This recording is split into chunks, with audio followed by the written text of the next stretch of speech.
Bonjour, aujourd'hui nous allons voir des mouvements de rotation du double sabre.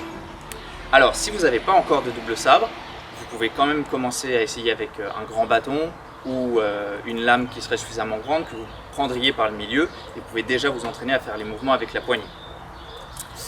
Alors le premier,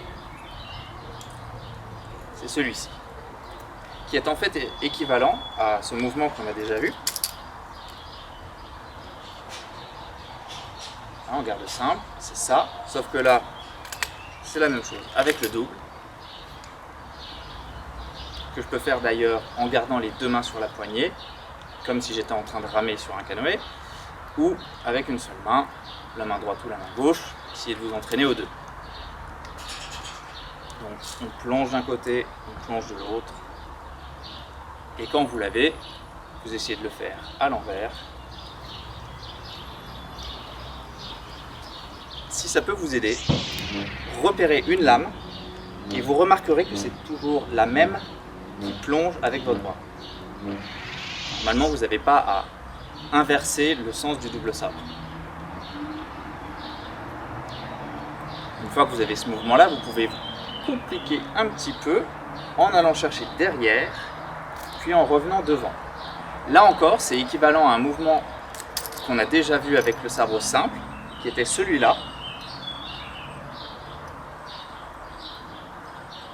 En allant chercher derrière et en revenant le long de sa jambe, mais on fait la même chose avec le double sabre, ce qui demande d'une part d'être un peu plus à la verticale pour ne pas se manger le sabre dans la tronche et ne pas avoir à trop pencher pour essayer de garder un petit peu le dos droit, c'est quand même plus classe.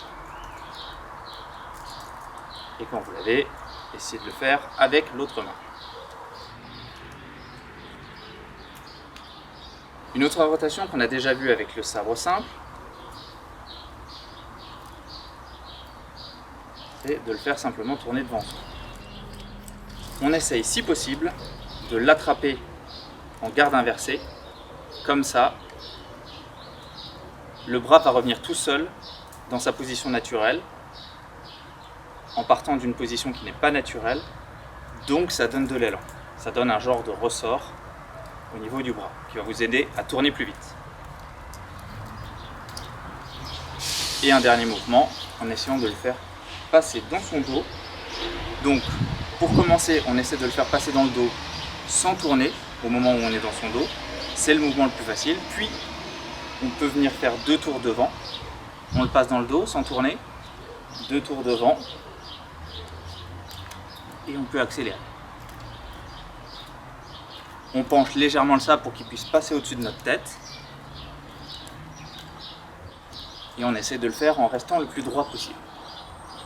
Et enfin, la rotation en passant devant, puis derrière. Alors, vous le remarquerez peut-être, on change de sens en fait, devant et derrière. C'est-à-dire que je suis là, et ici c'est la même lame qui vient de monter comme ça, qui repart devant moi. La même lame qui est là, revient devant moi.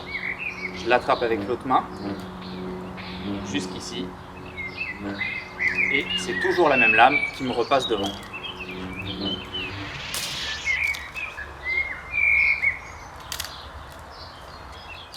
N'hésitez pas à nous dire en commentaire les mouvements que vous avez préférés, s'il y en a que j'ai pas assez détaillé et que vous voulez revoir avec plus de détails dans une autre vidéo. Ou tout simplement si le double sabre vous intéresse moins et que vous voulez plus de sabre simple, on peut aussi faire plus de vidéos doubles, plus de vidéos simples en fonction de vos envies. A plus!